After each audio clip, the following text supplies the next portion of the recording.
Hey friends, welcome to forensic file. आज है दोस्तों 2 जुलाई और अभी बज रहे हैं रात के 12।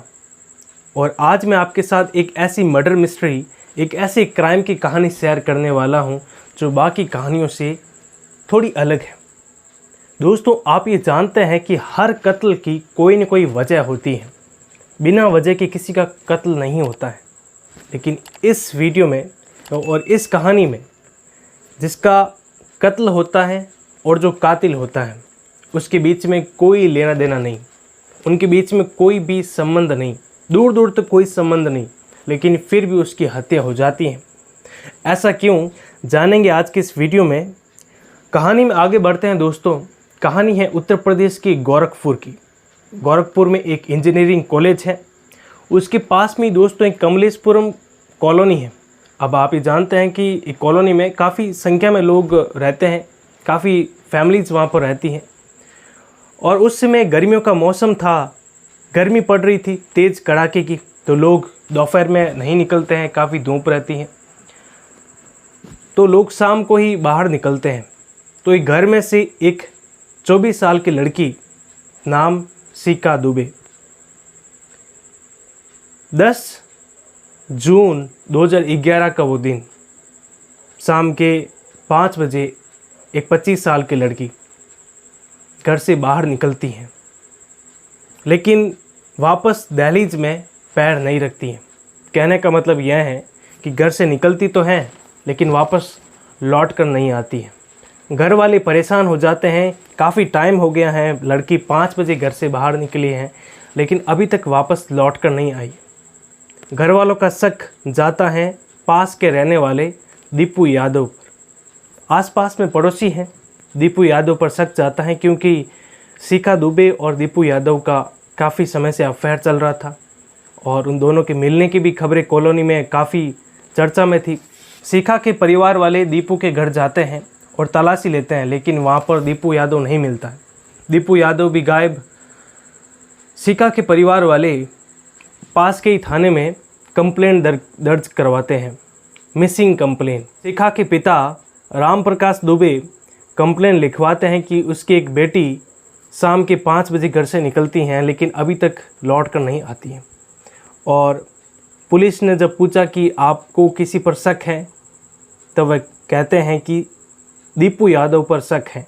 इधर पुलिस चारों तरफ पूछताछ कर रही थी, पुलिस इन्वेस्टिगेट कर रही थी और जगह जगह जाकर छानबीन कर रही थी, गली मोहल्ले, लेकिन उन्हें सीका नहीं मिलती है, कहीं पर भी सीका नहीं मिलती।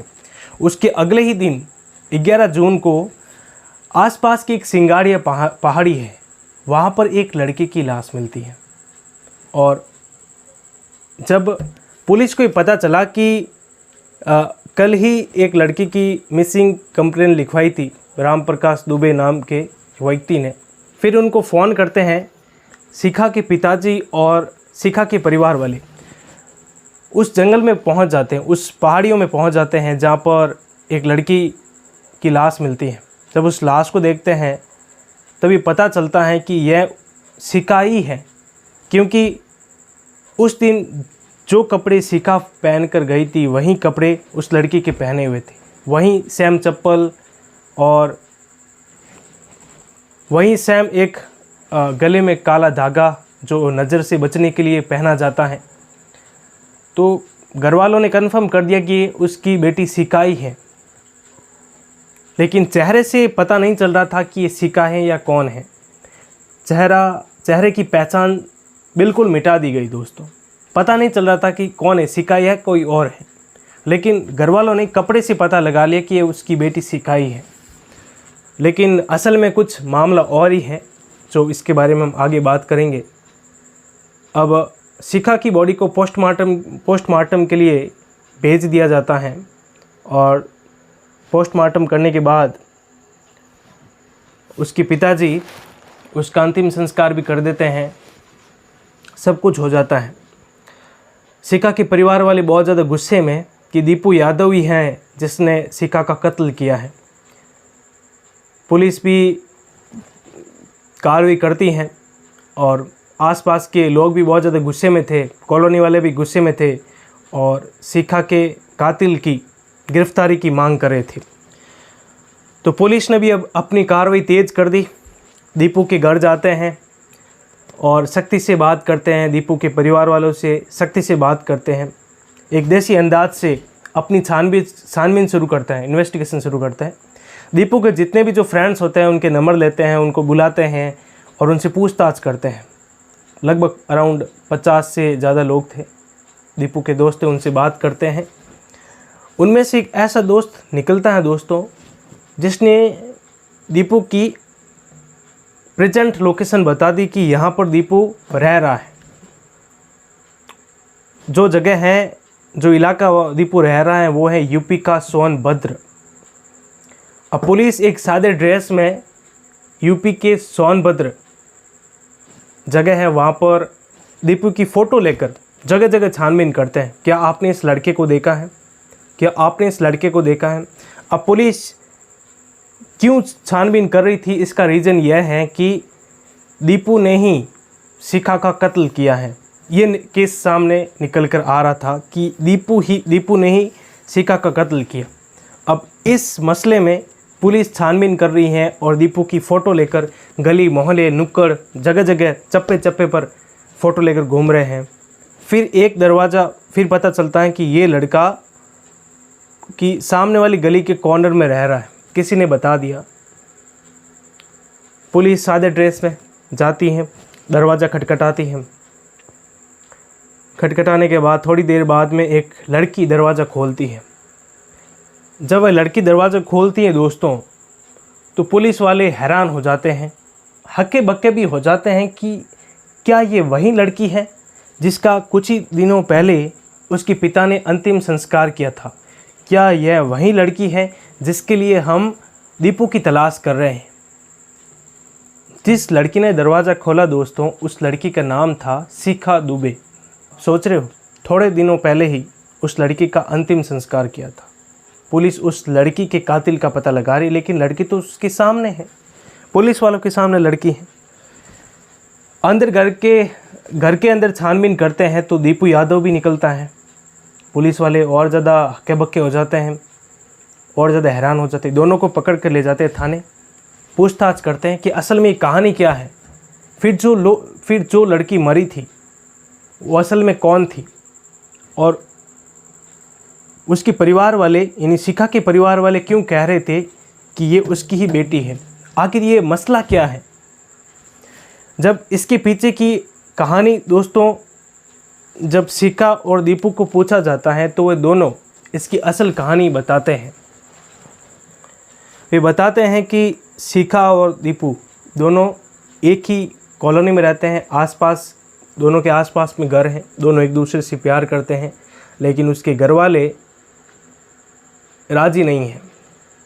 मतलब घर वाले नहीं चाहते हैं कि शिखा है वो दीपू से मिले, और दोनों काफ़ी बार मिल चुके हैं तो कॉलोनी में चर्चा भी रही बहुत ज़्यादा।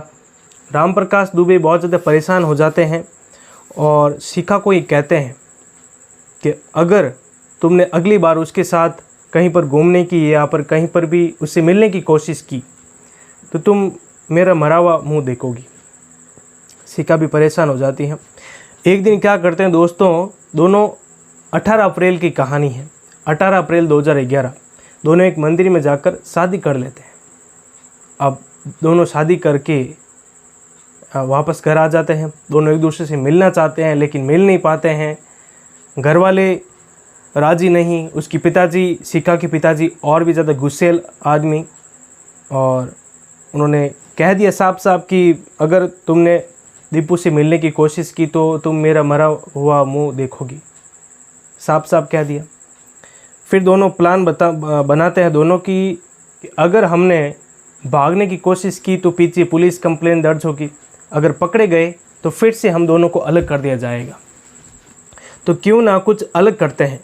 दीपू यादव अपने एक दोस्त के पास जाता है जिसका नाम है सुग्रीव, एक अच्छा मित्र, एक परम मित्र। सुग्रीव ट्रांसपोर्टेशन का काम करता है, ट्रक चलाता है, और सुग्रीव से जब इस बारे में बात की तो सुग्रीव ने कहा कि मेरी नज़र में एक लड़की है, सोनभद्र की रहने वाली है और शिखा जैसी ही दिखती है। सिका जैसा चेहरा है, दुबली पतली है, उम्र तकरीबन 25 से 26 साल, और वहीं सैम कद काटी। तो क्यों ना कुछ ऐसा किया जाए कि उस लड़की को मारकर उसकी पहचान, सिका की पहचान दे देते हैं, और पब्लिकली सिका मर जाती हैं और प्राइवेटली सिका एक नई ज़िंदगी जी ले। क्यों ना कुछ ऐसे ही किया जाए। फिर दोस्तों आगे क्या होता है, सुग्रीव सोनभद्र काम के सिलसिले में जाता रहता है। उसकी मुलाकात काफ़ी समय पहले हुई थी एक लड़की से जिसका नाम है पूजा। काम के सिलसिले में हुई थी और एक दो बार काम भी पड़ा था, और पूजा को काम दिलाने का वादा भी किया था सुग्रीव ने। तो उसके दिमाग में पूजा ही थी और उसने पूजा को ऑफ़र दिया। पूजा, आपको बता दूं, पूजा की एक 3 साल की छोटी बेटी थी और काफ़ी गरीब घर से थी। घर का खर्चा बहुत ही मुश्किल से निकलता था, बस 2 वक्त की रोटी ही कमा पाती थी। गरीबी में पूजा के दिन चल रहे थे, तो पूजा के पास ऑफ़र आया कि आपको 3000 रुपये मिलेंगे और कुछ पैसे एडवांस भी मिल जाते हैं पूजा को। पूजा राज़ी हो जाती हैं चलने के लिए। पूजा ने अपने किसी रिश्तेदार को अपने घर बुलाया और अपनी बेटी को सौंप दिया ताकि वो पैसा कुछ कमा सके और घर खर्चा चल सके उससे।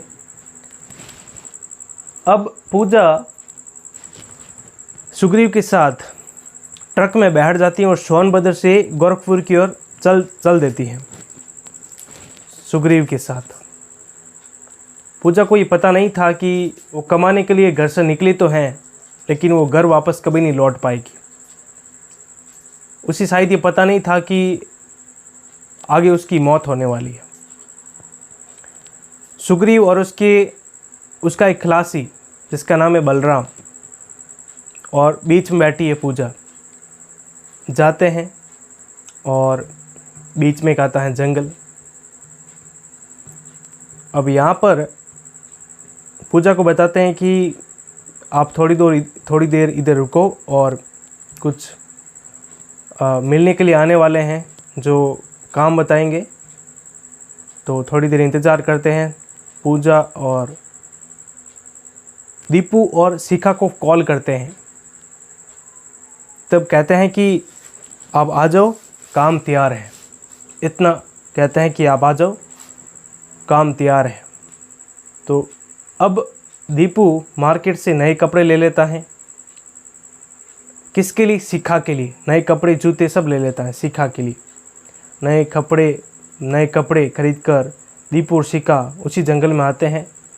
सभी साथ साथ मिलकर जंगल की तरफ निकलते हैं। ट्रक रोड के किनारे खड़ा है और जंगल में निकलते हैं और थोड़ी देर तक बातचीत चलती हैं। फिर अचानक दीपू और सुग्रीव दोनों पूजा का गला दबा देते हैं।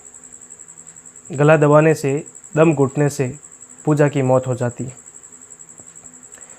फिर शिखा अपनी चाल चलती हैं और उस लड़की के कपड़े बदलकर अपने कपड़े उस लड़की को पहना देती हैं। वहीं जूते, वहीं चप्पल पहना देती हैं और वहीं काला लॉकेट, वहीं काला धागा जो नज़र से बचने के लिए होता है, वहीं सैम पहना देती है। उसके बाद सुग्रीव और बलराम और दीपू तीनों धारदार हथियार से पूजा के चेहरे की पहचान मिटा देते हैं। उसके चेहरे पर धारदार हथियार से हमला करते हैं। चेहरे से खून बह रहा है। फिर दोनों, शिखा और दीपू, दोनों अपने रास्ते निकल जाते हैं सोनभद्र की ओर। और जैसा सुग्रीव ने कहा था कि तुम सोनभद्र में रहो अपनी पहचान बदल कर। अब सुग्रीव और बलराम दोनों शिखा को ट्रक में लेकर आगे सिंगाड़िया की पहाड़ी है, वहाँ पर उस लाश को फेंक देते हैं। पूजा की लाश को उस सिंगाड़ियों की पहाड़ियों में फेंक देते हैं और उस हथियार को पास के ही झरने में फेंक देते हैं। दोनों वहाँ से निकल जाते हैं और अगले ही दिन खबर होती है, पुलिस को पता चल जाता है। फिर दोस्तों वही कहानी वापस उस मरी हुई पूजा को शिखा का रूप दे दिया जाता है और शिखा बाहर आज़ाद फिर रही हैं और अपनी नई ज़िंदगी की शुरुआत कर रही हैं। कहें कि शिखा मर चुकी हैं तो शिखा को ढूंढने का कोई फ़ायदा नहीं। दोस्तों, इस ब्लाइंड मर्डर केस का खुलासा पुलिस ने 21 जून 2011 को किया था, यानी कि हत्या के तकरीबन 11 दिन बाद, 10 से 11 दिन के बाद, जब पुलिस ने शिखा को उसके पिता से मिलवाया, राम प्रकाश दुबे जी से, तो राम प्रकाश दुबे जी हक्के बक्के और हैरानी में और आंखों से आंसू भी आ रहा है। उन्हें यकीन नहीं हो रहा था कि क्या ये वही शिखा है जिसका उन्होंने थोड़े दिन पहले ही उसका अंतिम संस्कार किया था। क्या ये वही शिखा है? उन्हें विश्वास नहीं हो रहा था। वो शिखा के गालों को छूने की कोशिश करते हैं और कंफर्म करते हैं कि हाँ, ये वही शिखा है। पुलिस के पूछने पर राम प्रकाश दुबे जी कहते हैं कि हाँ, ये वही शिखा है, हाँ, ये मेरी बेटी शिखा है, लेकिन अब ये मेरे लिए मर चुकी है। ये मेरे लिए उस दिन से ही मर चुकी थी जिस दिन इसने घर के बाहर कदम रखा था। आगे पुलिस इस केस में दीपू, शिखा, सुग्रीव और बलराम को गिरफ्तार कर लेती है और उन्हें जेल में भेज देती है। लेकिन दोस्तों, ठीक है, जेल में भेज दिया, लेकिन इसमें पूजा का क्या दोष? पूजा ने किसका क्या बिगाड़ा? दो लोगों की आपस में प्यार के चक्कर में पूजा की हत्या हो जाती है, और उस 3 साल की मासूम बेटी का क्या? मैंने जब इस कहानी को पढ़ा, आर्टिकल्स पढ़े, वीडियोस देखी, मैं खुद हैरान हो गया दोस्तों कि कुछ लोग अपने प्यार के लिए किसी भी हद तक जा सकते हैं। किसको क्या मिला दोस्तों? एक किसी का घर उजाड़ कर किसको क्या मिलता है? आखिर में जेल तो जाना ही पड़ता है। ऐसे जघन्य अपराध को कर कर कौन सुख पा सकता है? उस बेचारी मासूम 3 साल के लड़के का क्या? उस पूजा का क्या जो घर से कमाने के लिए निकली थी कुछ पैसे कि शायद उन पैसों से घर का खर्च चल सके, उसकी बेटी की परवरिश हो सके। लेकिन उन दरिंदों पर विश्वास करना पूजा की सबसे बड़ी गलती थी। लेकिन क्या करें दोस्तों, कुछ समय बाद उनकी ज़मानत हो जाती है। दीपू और शिखा अपने अपने रास्ते। दोस्तों, इस कहानी को ज़्यादा से ज़्यादा लोगों तक शेयर कीजिए ताकि लोगों को ये पता चल सके कि हमारी सोसाइटी में कुछ ऐसे दरिंदे भी होते हैं जो किसी मासूम लड़की की हत्या कर देते हैं, जिस लड़की का कातिल के साथ कोई संबंध नहीं, कोई लेना देना नहीं, लेकिन फिर भी उसकी हत्या हो जाती है। तो फिर एक आम आदमी कहाँ तक सुरक्षित है? किसी की भी कहीं पर भी हत्या हो जाती है। इसलिए सबसे ज़रूरी है कि सावधान रहें और सतर्क रहें। मिलते हैं अगले वीडियो में किसी और नई क्राइम की कहानी के साथ। जय हिंद।